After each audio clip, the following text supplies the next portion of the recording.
Engkau adalah juru selamat kami yang hidup. Engkau adalah pintu bagi setiap jalan kami. Kami sungguh mengucap syukur di pagi hari ini boleh bersekutu dengan Tuhan melalui pujian penyembahan, melalui kesaksian. Kami percaya semuanya untuk hormat kemuliaan Tuhan saja. Terpujilah kasih karunia ya Tuhan. Engkau telah melihat keberadaan kami, hamba bersama dengan jemaat Tuhan, siap untuk diberkati lewat kebenaran firman. Tuhan, kiranya Kau urapi kami ya Tuhan, mampukan kami, sucikan, kuduskan kami, sebab kami adalah manusia yang terbatas untuk menjumpai Kau dalam hadirat-Mu ya Tuhan, sebagai Allah yang tidak terbatas. Terpujilah kasih karunia-Mu ya Bapa di surga. Berkati hamba-Mu yang akan memberitakan firman-Mu. Hamba adalah manusia yang penuh keterbatasan. Hamba tidak lebih baik dari jemaat-jemaat Tuhan, namun kami percaya kuasa Tuhan menaungi kami lewat kebenaran firman ini. Terpujilah kasih karunia-Mu ya Bapa. Inilah doa kami siap mendengarkan firman dalam nama Tuhan Yesus. Haleluya. Amin. Puji nama Tuhan, silakan duduk.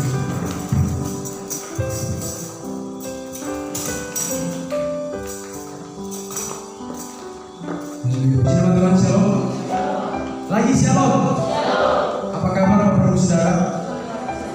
Haleluya. Kabar kita luar biasa karena kita punya Tuhan yang dasarnya luar biasa. Amin. Bapak Ibu Saudara yang berkati oleh Tuhan, sungguh mengucap syukur di hari ini ada kesempatan lagi untuk berdiri di belakang mimbar ini untuk menyampaikan kebenaran firman Tuhan. Minggu lalu sebenarnya jadwal saya kalau tidak salah, tetapi saya tidak ada pelayanan di Passion sama Roti dan itu tidak bisa ditinggalkan oleh karena imbalan ibadah. Nah, oleh sebab itu sungguh luar biasa kebenaran firman Tuhan di hari ini yang kita akan dengarkan. Kita masih ada di dalam suasana Paskah ya. Saya percaya kita semua menikmati suasana Paskah tersebut. Amin. Nah, Bapak Ibu Saudara, tidak berkelembatan di hari ini. Kalau dihitung dari kematian Yesus Kristus, ini adalah hari ke-10 ya. Dan dalam Alkitab itu dicatat bahwa setelah 10 hari ya, itu Yesus mencurahkan Roh Kudus. Yesus mencurahkan Roh Kudus kepada orang-orang percaya, kepada murid-murid. Nah, untuk firman Tuhan hari ini saya telah pilih di dalam Injil Yohanes 14 ayat 15 sampai ayat 20. Sekali lagi, Injil Yohanes pasal 14 ayat 15 sampai ayat yang ke-20. Saya mengajak kita semua untuk bangkit berdiri, kita sama-sama mengambil bagian dalam kebenaran firman Tuhan. Sekali lagi, Injil Yohanes 14 ayat 15 sampai ayat yang ke-20, yang sudah dapat katakan amin. Haleluya. Kita akan baca firman Tuhan secara berbalas-balasan. Saya ayat yang ke-17, saudara ayat ke-16 dalam hitungan yang ketiga. Yesus menjanjikan penghibur. Jikalau kamu mengasihi aku, kamu akan menuruti segala perintahku. Ayat 16, 2, 3.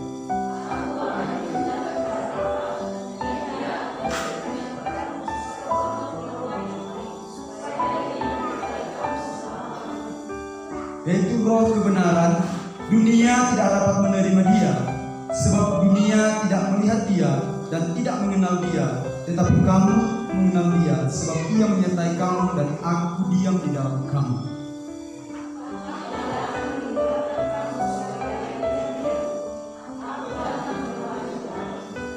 Tinggal sesaat lagi dan dunia tidak akan melihat aku lagi, tetapi kamu melihat aku, sebab aku hidup dan kamu pun akan hidup.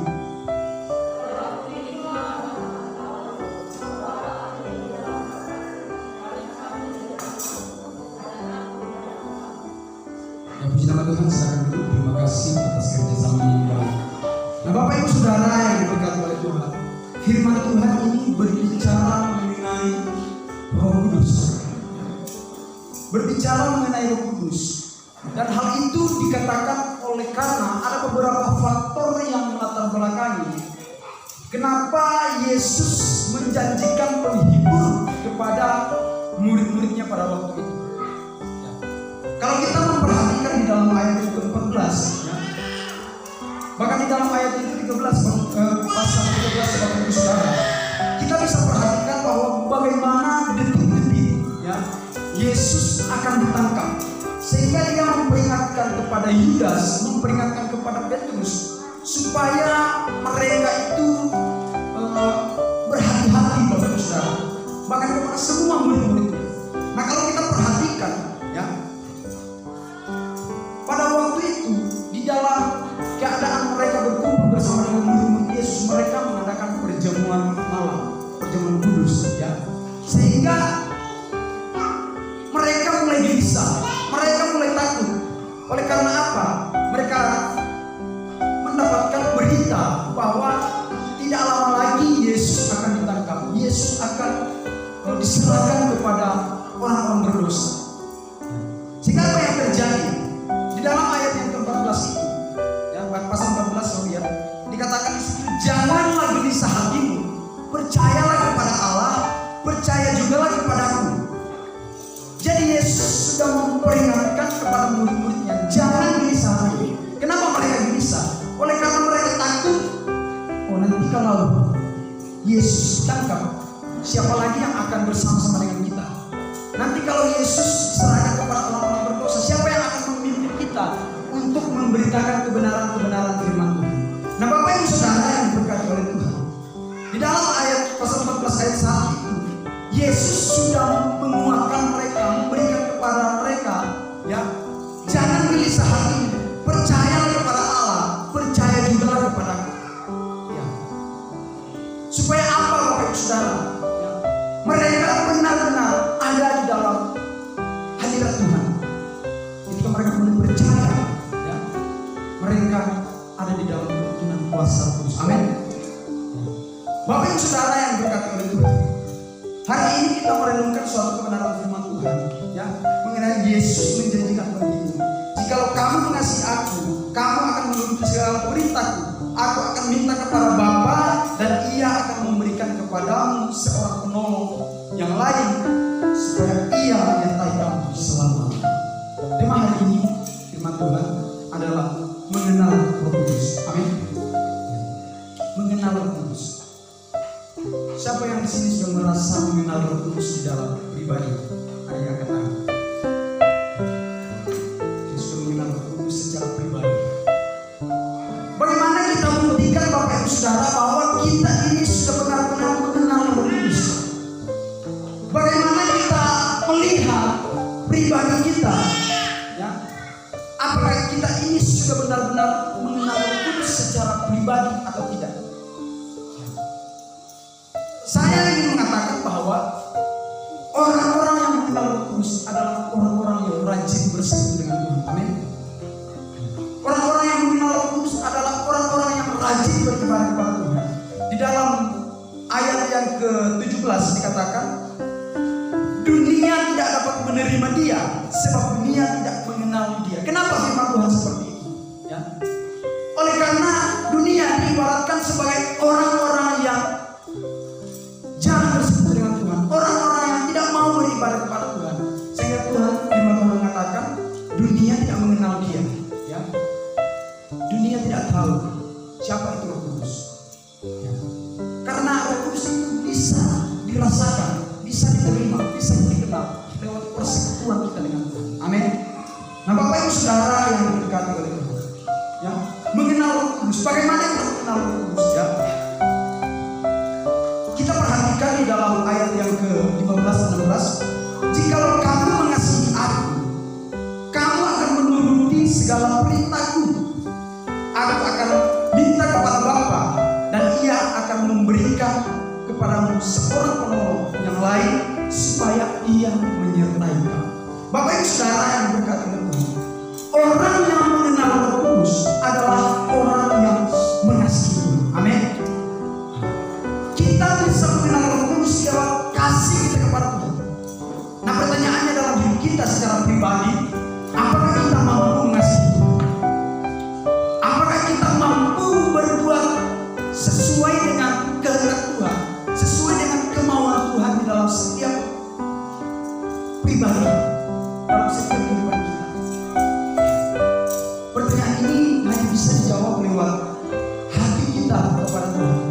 Mungkin kita bisa merenungkan, Bapak Ibu Saudara, Tuhan, apakah saya sudah mengasihi Engkau? Apakah saya sudah mengikuti perintah-Mu? Ya? Apakah saya sudah mengenal Roh Kudus yang Engkau utus itu? Saya percaya, Bapak Ibu Saudara, ya, orang-orang yang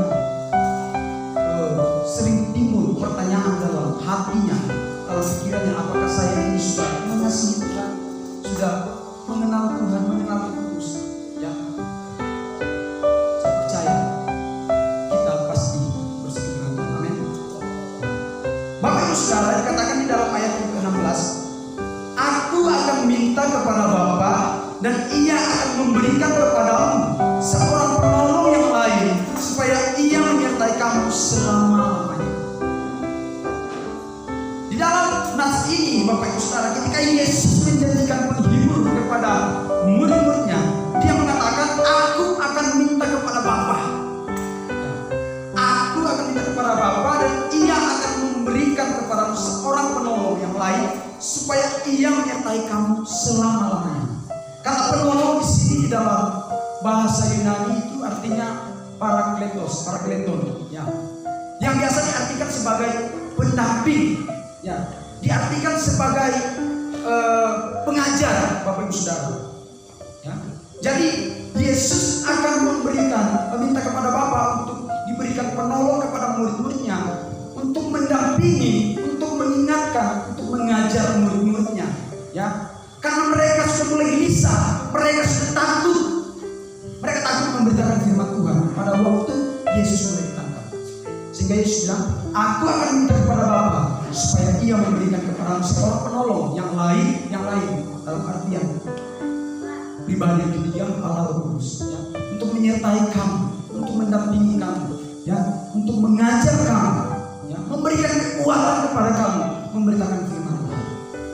Karena apa? Mereka, ya, Yesus akan ditangkap dan mereka akan memberitakan firman Tuhan. Nah, Bapak Ibu Saudara, kita perlu mengetahui dalam pribadi kita, dalam kehidupan kita, ya, mungkin kita bukan seorang pengajar berberita Injil, bukan seorang pengkhotbah, ya, tetapi penolong ini diartikan juga sebagai pengingat, ya. Dalam terjemahannya itu beberapa terjemahan. Jadi Dia akan memberikan kepada seorang penolong yang lain supaya Ia menyertai kamu. Jadi mengingatkan kepada kita semua sebagai orang-orang percaya akan kebenaran firman Tuhan. Amin. Bapak Ibu Saudara yang diberkati oleh Tuhan, seringkali saya mengatakan bahwa kita sebagai manusia yang penuh keterbatasan, yang penuh dengan kekurangan, saya seringkali mengatakan bahwa ketika mungkin kita ada hati yang tidak berkenan kepada Tuhan, untuk melakukan hal-hal yang tidak menyenangkan hati Tuhan, untuk melakukan perbuatan-perbuatan yang tidak menyenangkan hati Tuhan, saya seringkali katakan bahwa ketika ada keinginan untuk melakukan hati, pasti ada selalu Roh Kudus yang akan selalu mengingatkan. Amin. Jangan lakukan itu, jangan berbuat itu, tidak berkenan di hadapan Tuhan. Bapak Ibu Saudara yang berkata Tuhan, mungkin Yesus tidak datang secara langsung kepada kita, ya, mengatakan kepada kita bahwa saya akan memberikan penolong kepadamu, saya akan memberikan pendamping kepadamu. Mungkin tidak secara langsung, ya. Tetapi yang harus kita perhatikan adalah kita sebagai orang-orang Kristen, ya, kita percaya lewat kebenaran firman Tuhan yang kita baca, yang kita renungkan, Yesus berbicara kepada kita. Amin. Roh Kudus berbicara kepada kita. Mungkin mereka, kita semua yang ada di tempat ini ada di dalam gelisah, keadaan takut, bingung, bimbang, ya, akan hal-hal yang kita akan jalani ke depannya, Bapak Ibu Saudara. Tetapi percayalah bahwa apa yang Tuhan katakan kepada murid-murid akan terjadi juga kepada kita. Amin. Tuhan akan memberikan kepada seorang penolong yang lain untuk menyertai kamu selama-lamanya, menyertai kamu selamanya. Jadi Bapak Ibu Saudara, Roh Kudus ini adalah roh kebenaran. Di dalam ayat yang ke-17 dikatakan, yaitu roh kebenaran. Dunia tidak dapat menerima dia, sebab dunia tidak melihat dia, dan dunia tidak mengenal dia. Tetapi kamu mengenal dia, sebab ia menyertai kamu dan diam di dalam kamu. Jadi Bapak Ibu Saudara, hal yang pertama tadi adalah mengenal Roh Kudus ketika kita mengasihi Tuhan. Dan hal yang kedua adalah mengenal Roh Kudus ketika kita bersekutu, beribadah kepada Tuhan. Amin. Kita bisa mengenal Roh Kudus dengan hal itu, Bapak Ibu Saudara, yaitu roh kebenaran. Jadi roh kebenaran yang artinya dunia tidak dapat melihat dia. Sekali lagi saya mengatakan bahwa kenapa dikatakan dunia tidak mengenal dia? Ya. Karena dunia yang diibaratkan sebagai hal-hal yang tidak benar, hal-hal yang tidak berkenan di hadapan Tuhan. Sehingga dia mengatakan roh kebenaran, dunia tidak dapat menerima dia, sebab dunia tidak melihat dia dan dunia tidak mengenal dia. Amin. Bapak Ibu Saudara, perlu kita perhatikan, dunia tidak mengenal dia, dunia tidak melihat dia, dunia tidak menerima dia. Oleh karena manusia atau orang-orang yang percaya kepadanya yang hanya bisa menerima dia ketika bersekutu dengan Tuhan. Amin. Roh kebenaran, roh yang tidak bercacat celah, suatu pribadi yang benar-benar kudus, Bapak Ibu Saudara, suatu pribadi dari pribadi yang ketiga. Nah, kita perlu memperhatikan kalau Roh Kudus sudah kita terima. Roh Kudus itu kalau kita benar-benar terima, Bapak Ibu Saudara, itu tidak akan pernah hilang. Roh Kudus itu sekali kita terima tidak akan pernah hilang dari apa? Kediaman dari tubuh kita. Ya.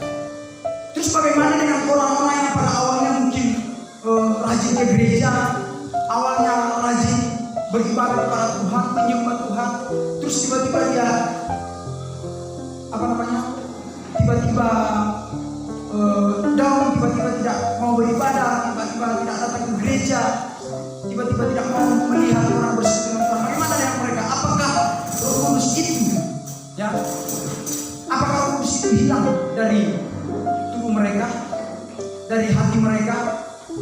Jawabannya tidak.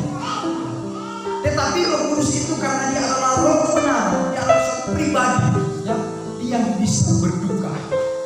Dikatakan di dalam Efesus, Bapak Ibu Saudara yang diberkati oleh Tuhan, kalau kita berbuat yang tidak berkenan di hadapan Tuhan itu, ya, kita itu mendukakan Roh Kudus. Jadi Roh Kudus itu berduka. Roh Kudus dalam Efesus 4 ayat 30, ya. Mari kita bisa perhatikan di sini, Bapak Ibu Saudara. Efesus 4.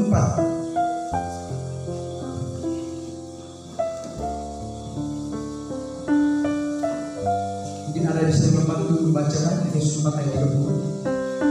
Efesus 4 ayat 30 demikian, dan janganlah kamu mendukakan Roh Kudus Allah yang telah menyerahkan kamu menjelang hari penyelamatan. Janganlah kamu mendukakan Roh Kudus Allah yang telah menyerahkan kamu menjelang hari penyelamatan. Jadi orang-orang yang sudah menerima Roh Kudus itu tetapi berbuat yang tidak berkenan di hadapan Tuhan, itu mendukakan Roh Kudus.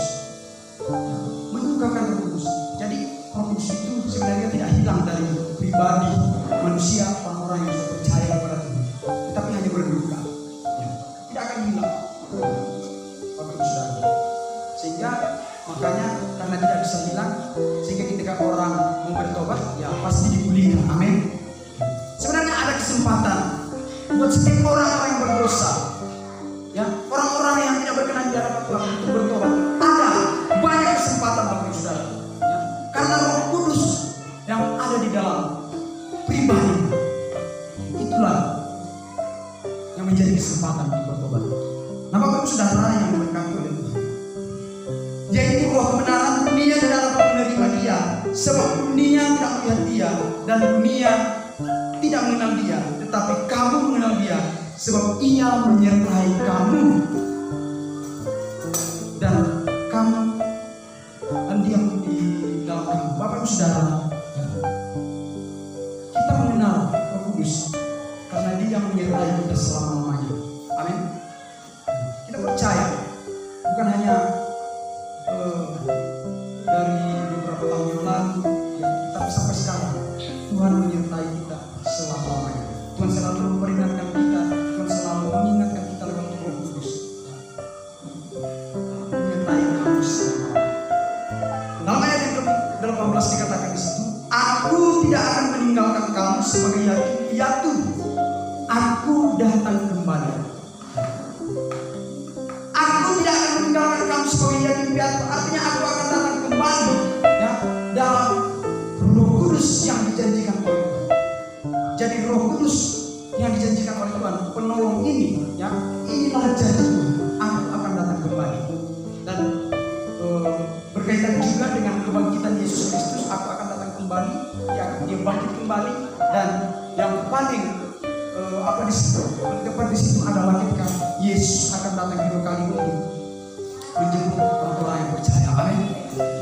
Jadi kita bisa melihat di sini, ya, kenapa Yesus bisa mengatakan aku akan datang kembali. Yang pertama, ya, lewat Roh Kudus yang dia janjikan. Yang kedua, kebangkitannya, dia bangkit. Dan yang ketiga, dia akan datang pada akhir zaman, ya, dia akan datang, Bapak Ibu Saudara. Nah, kita bisa memperhatikan, tinggal sesaat lagi dunia tidak akan melihat aku lagi, tetapi kamu melihat aku, sebab aku hidup dan kamu pun hidup.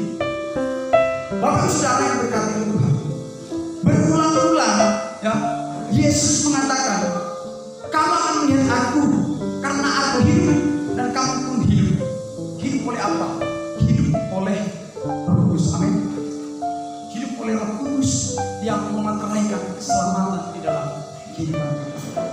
Jadi ketika kita percaya kepada Roh Kudus, ya, yang memanteraikan keselamatan dalam pribadi kita, kita akan hidup bersama dengan Bapa di surga. Kita akan hidup bersama dengan Yesus di surga. Kita menikmati kehidupan yang kekal. Di dalam ayat yang ke-20, pada waktu itulah kamu akan tahu bahwa aku di dalam Bapa, dan kamu di dalam aku, dan aku di dalam kamu. Di dalam kegelisahan murid-murid, di dalam kekurangan percayaan murid-murid, Yesus membangun mereka bahwa pada waktu itu kamu akan mengetahui bahwa aku benar-benar dari Bapa, dan kamu di dalam Bapa, aku juga di dalam kamu. Mungkin Bapak Ibu Saudara yang berkata Tuhan, kita yang ada di tempat ini masih bingung, masih kepercayaan itu masih dipertanyakan, ya. Mungkin masih sering bertanya-tanya di dalam pikiran kita, apakah ini benar-benar saya akan selamat nantinya? Apakah saya benar-benar akan bertemu dengan Yesus nantinya? Mari kita hilangkan perasaan-perasaan seperti itu dan kita yakini kebenaran firman Tuhan bahwa ada waktunya kita akan tahu bahwa Yesus itu dari Bapa dan Yesus itu diam di dalam kita dan kita diam di dalam Tuhan. Amin. Artinya kita hidup bersama dengan Tuhan di dalam kerajaan surga. Kita menyembah Tuhan di sana. Kita memuji Tuhan di sana. Oleh sebab itu di dunia ini Bapak Ibu Saudara, kita harus rajin menyembah Tuhan, rajin memuji Tuhan, rajin beribadah bersama dengan Tuhan, ya, supaya kita ada pengalaman nanti di surga. Amin. Ya, kita ada pengalaman nanti di surga. Nanti kita mau datang ke surga terus Tuhan bilang, apa yang kamu lakukan selama di dunia? Ya, apakah kamu pernah menyembah saya atau tidak di dunia? Karena di surga itu kita melakukan penyembahan, pujian kepada Tuhan. Jadi kalau kita tidak ada pengalaman, tidak tahu cara menyembah Tuhan, nanti kita di surga bingung sendiri di pojokan.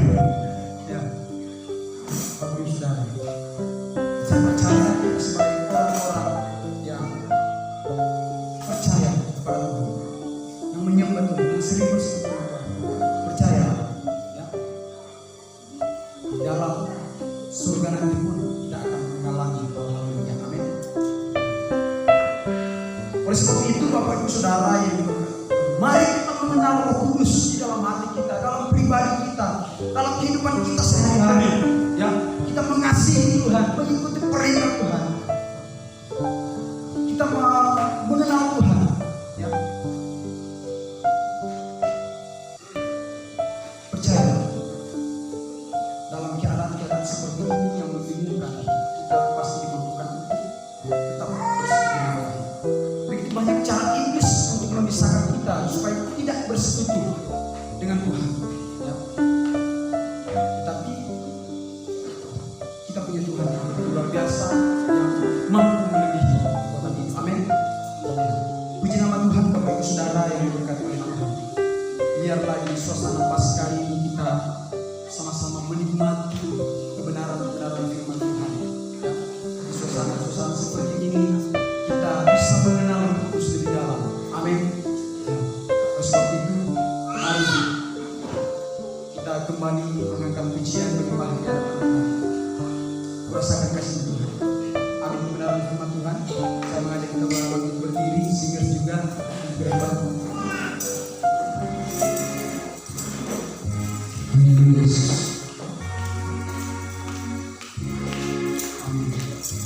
Kami sungguh merasakan kasih ya Tuhan. Kami ingin mengenal Engkau lebih dalam lagi. Haleluya. Terima kasih.